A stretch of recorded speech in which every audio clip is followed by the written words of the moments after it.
Continuamos com a conversa com a vereadora recém-eleita, Liliane, pela causa animal.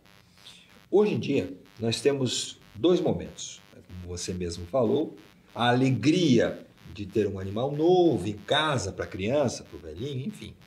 E o outro que é o da tristeza, não mais do dono, que ele simplesmente está abandonando, né? E nós temos vários pontos aqui na cidade que são pontos em que a pessoa vai lá e já abandona, né? Tem pontos assim de abandono previamente escolhidos. Um deles, inclusive, eu conheço. O que se pode fazer? Tu disse que a nível legal não pode se fazer nada contra o dono, certo? Mas como é que a gente pode fazer algo se for identificado um cão sem chip na rua? Tem muitos cães sem chip. Na verdade, o cachorro, o microchip do jeito que está hoje não funciona. Por quê? Porque, vamos supor, você encontrou um animal. O que você vai fazer? Ele apareceu na tua frente, o que você vai fazer? Com esse animal, ou eu levo para casa, ou eu levo para uma doação. Mas como é que você vai saber se ele tem microchip? Não, só se eu tiver um leitor, nesse caso, se tiver... Mas eu digo o inverso. A prefeitura sai pela rua, né, com esses equipamentos que tem, e vão lá lendo. Olha, esse tem, esse não tem, esse tem, esse não tem. Percebe? Eles têm como fazer essa leitura imediata. O cão não tem microchip. Vai lá, microchipa e já faz também a castração. Não poderia se fazer isso com os cachorros que estão soltos? Sim, deveria fazer isso. Deveria ser. Só que mesmo assim, o microchip do jeito que está hoje, vamos supor, você vai lá, você microchipou o seu animal. Uma pessoa encontra o animal na rua, ela não vai saber o que fazer. Aí, geralmente ela entra em contato com a gente pra gente explicar. Aí eu tenho leitor de microchip, ou então se ela tem uma clínica perto, geralmente tem leitor de microchip. Aí tá, ela leva na clínica, passa o leitor, ela vai te dar um número. Aí o que você vai fazer com aquele número? Porque a clínica não vai saber, é só um número. Não sei. Aí geralmente ela vai entrar em contato comigo de novo, daí eu vou falar, você manda pro Centro de Bem-Estar Animal. Esses microchips da prefeitura, eles compram de uma empresa específica, tá? Se você entrou no site dessa empresa e cadastrou os seus dados lá, vai ter os dados lá, o Centro de Bem-Estar Animal vai te passar, ou eles mesmos vão entrar em contato com quem é o dono. Agora, se eu microchipei numa clínica particular, você vai ter só o número, o CBR não vai ter o cadastro. Pois é, mas nesse caso o microchip funciona, só o sistema que não está funcionando. O sistema que não funciona, porque o que seria o ideal? Ter no estado, não exatamente em Joinville, mas seria importante ter em Joinville também, né? No próprio site da prefeitura faz um link lá, a pessoa microchipou, já entra lá no site da prefeitura, cadastra. Eu encontrei esse animal, peguei o número, eu mesmo entro no site da prefeitura, coloco o número, já vai aparecer o telefone. Pronto. Porém, se no caso das clínicas particulares é que você não tem esse histórico. Não clínica particular, é o fato da pessoa que cada empresa de microchip tem o seu próprio sistema. O banco de dados está com a empresa. Está com a empresa, só que como é que eu vou saber que empresa que é? Mas nesse caso não teria que ter uma central, então? Exatamente, que deveria ser da prefeitura e não existe. Então, uma das propostas tuas, imagino, que é centralizar este banco de informações. Né? Para daí qualquer pessoa que encontrar o animal, ela mesma possa acessar e encontrar. Mas ela não tem a leitura do Mas ela pode levar em qualquer clínica veterinária, entrar em contato com todos os protetores têm leitor de microchip, né? E aí vai lá e diz, opa, esse número aqui... Eu entro lá e daí engraçado, e uma coisa parece... Muito simples. E não é feito. E não existe. Pois é. Então, nesse caso, é um dos projetos que você quer implantar. Tem também uma discussão grande aí, vereadora, na questão do tipo de animal que o poder público é responsável, certo? Uns dizem, todo e qualquer animal vivo. Então, vale para cobra, galinha, eu não estou exagerando, cobra, galinha, pombo, cachorro, gato, cavalo, vaca, enfim, isso já ouvi de algumas pessoas.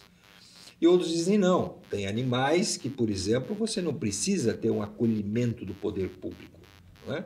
Por várias questões. Eu vou aí me pegar no exemplo de galinha, né, que já foi feita denúncia, tiveram que lá recolher e fazer o que com essas galinhas? Qual é a tua posição sobre isso? Assim, pela lei federal, o Estado é responsável por todo e qualquer animal. Se você encontrou, por exemplo, não é exatamente galinha que são resgatadas, assim, galos de rinha. Né? Então, a partir do momento que o poder público resgata esses animais, É responsabilidade, sim, Claro. do município. E tem que ter um local para colocar eles. Teve uns anos atrás que o Ministério Público obrigou o Centro de Bem-Estar Animal a receber 25 galos de rinha. E depois a gente fez um trabalho de socialização. Eles foram transformados em pets e a gente conseguiu adoção para todos eles, né? Claro que muita gente acha que é simples. O que alguns órgãos fazem? Simplesmente vão lá e matam. Mas você não precisa fazer isso. Você pode, tem pessoas que querem adotar, que tem sítio, Mesmo chácara, assim? mesmo assim. Mesmo cão não, galo de briga. E eles são os amores. Depois eles ficaram assim super mansos de você pegar no colo. Eles não gostam de outros galos. Você coloca ele com outro galo, ele vai brigar. Mas se você deixa ele ali, ou com galinhas mesmo, ou... Nossa, eles eram assim os amores de você pegar no colo e tudo. Legal. Outra coisa também é a questão da eutanásia para cães ou gatos que sabidamente não têm mais como ter uma vida sem dor. Não é? Então tem alguns cachorros, alguns gatos que estão condenados Sim. a morrerem com dor. Mas isso já tem na lei. A gente já colocou na lei 360 que se o animal realmente não tem como recuperar, se não fizer a eutanásia, aí o veterinário pode ser penalizado. Então, ele é obrigado a fazer. Mas ali no CBEA nós temos vários bichos, né? Tem. Quando eu digo bichos, Mas de uma forma os geral. que estão lá, eles estão bem. Não, mas eles estão ou com dor, que não podem mais se mexer, tem que estar sempre sendo medicados. E eu vi alguns desses, né? Desses cachorros, na verdade, e disse assim, meu Deus, é um sofrimento para o animal. Mas isso não, mas aqui aí vai o Ministério Público não aceita. Aceita-se 3 veterinários darem o mesmo laudo. Então, porque às vezes o órgão quer só se livrar e não tem necessidade. Agora, se os veterinários, vamos supor, 3 veterinários, foi o que a promotora da época exigiu no caso de um cachorro, né? Se os 3 veterinários disserem a mesma coisa, aí é feita a eutanásia. Entendi. Porque, volto a dizer, eu adoro bicho, sempre tive cachorro na minha vida, né? A minha filha casou com o meu genro, né? O Cris, e a mãe do Cris era criadora de gatos de alto padrão.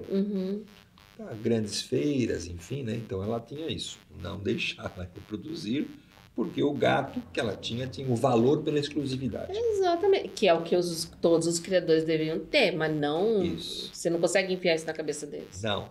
Então essa minha referência com o animal é muito forte, né? Eu tive 2 casos... Quando fizer reunião com eles, eu vou te chamar para você dar esse exemplo. E eu tive 2 casos meus de cachorrinhas que eram a minha sombra, eu dizia, né? Onde eu estava, estavam juntos. E chegou no momento, né, na clínica, eles já tinham... Foram 2 casos com datas diferentes, mas o mesmo episódio, aliás, o mesmo final. Né? Que chegou no momento que o cachorrinho estava... As 2 cadelinhas estavam sofrendo tanto que o veterinário perguntou, Sérgio, tu quer que a gente faça uma eutanásia? Imagina meu coração. Mas eu olhava o bichinho, né? Eu dizia, mas o que eu posso fazer para tentar... Tem alguma coisa? Não, Sérgio, não tem mais. E aí, com um sacrifício meu, assim, faz a eutanásia. Então, eu não estou aqui, portanto, nessa pergunta que eu lhe fiz, tentando achar que a solução, como na época tinha a carrocinha, seja aplicada. Mas tudo isso tem que estar, como você mesmo diz, regulamentado. E o mais importante é a sociedade conhecer isso. Sim. É que, às vezes, a pessoa é egoísta e prefere deixar o animal sofrendo. Eu vejo a eutanásia como um procedimento necessário para esses casos, né? Se o ser humano... Eu dou um exemplo da minha avó. Meu Deus, a minha avó, eu vi ela sofrer, definhar por causa do câncer até o final, todos os órgãos falhando. Eu ficava pensando, gente, precisa disso. Precisa disso, ela não tem mais salvação. Mas se ela pedir, ela não pode ser. Ela já não estava mais nem consciente. Porque eu acho que enquanto a pessoa ainda tem consciência, ele tem Mas esse eu direito, acho né? que não, aqui no Brasil não. E o animal, quando ele está ali sofrendo mesmo, que não tem mais jeito, é muito egoísmo nosso fazer ele continuar sofrendo se existe um procedimento para aliviar essa dor. Isso, né? Bom, nós falamos de uma forma geral sobre gatos e cachorros. Mas nós temos também em Joinville a questão dos cavalos, Sim. que são duas pontas. Aqueles que são de esporte, atividades, enfim, e aqueles que são de trabalho. A cidade já conseguiu organizar essa questão dos carroceiros, dos cavalos a trabalho, etc. Dá para melhorar mais alguma coisa? Muito, tanto é que se você for hoje à noite lá no Panágua, você vai ver um monte de cavalo na rua, podendo causar acidente. Se você for lá no Jardim Paraíso, você vai ver um monte de cavalo na mão de criança, adolescente, 13, 14 Mas anos. são carroceiros? Não, eles usam para brincar, Tá lá. tá lá no terreno baldio dos outros, comendo qualquer alimentação. Eles mesmos fazem o cruzamento para ter filhote. Agora, semana passada, eu recebi uma denúncia que estava lá. A égua e o filhotinho na chuva, no meio da rua. E ninguém sabia de quem que era. Meu Deus do céu. Então, assim, ali no centro você não vai ver isso. Mas você vai no Jardim Paraíso, no Panágua, Itinga, e principalmente indo ali para Araquari. E que fim tem esses cavalos? Não, eles não têm fim. Ou seja, eles são recolhidos, são mantidos ali? Não, eles ficam ali porque não existe uma lei para isso, não foi feito nada para isso. E é um outro projeto que eu quero fazer. Né? Eu quero, porque muitos desses cavalos, de onde que eles vêm? Eles vêm ali desse pessoal de rodeio, quando o cavalo fica velho, eles não querem mais, ou eles vendem muito barato para essa molecada, ou eles dão. Teve um caso ali do Chaleira Preta mesmo, que acho que faz uns 3 anos que isso aconteceu. Eles fazem ecoterapia ali com crianças, né? Aí tinha uma das crianças que fazia ecoterapia, que a mãe, eu quero um dos cavalos, não sei o quê, ele pegou o cavalo mais velho que tinha e deu para ela. E ela estava se mudando para São Francisco. Ela foi fazer o cavalo atravessar na balsa. O cavalo não conseguiu, machucou a pata e ficou caído lá. Ela foi embora e largou o cavalo para trás. Aí eu publiquei, daí até que eu cheguei no dono lá, que era lá do Chaleira Preta. Aí ele que me contou que ele tinha dado para ela. Daí eu falei, como é que você dá um cavalo para uma pessoa que mal tem o que comer? Bom, a nossa entrevista chegou no final. Eu tive muitos cavalos, né? Sou domador racional. Sim. Tive um acidente a cavalo e fiquei em coma mais de 30 dias. É a morte. Pergunta se eu deixei de gostar de cavalo. Adoro. Mas, vereadora, a gente vai conversar outras vezes aqui. Como eu lhe falei, é um assunto que eu gosto e agora você também está representando essa causa. É mais uma voz se levantando para aqueles que não têm voz. Sim, com São certeza. os nossos bichinhos, né? Muito obrigado mais uma vez. Obrigada. Boa sorte no seu mandato. Muito obrigada. A gente está voltando depois.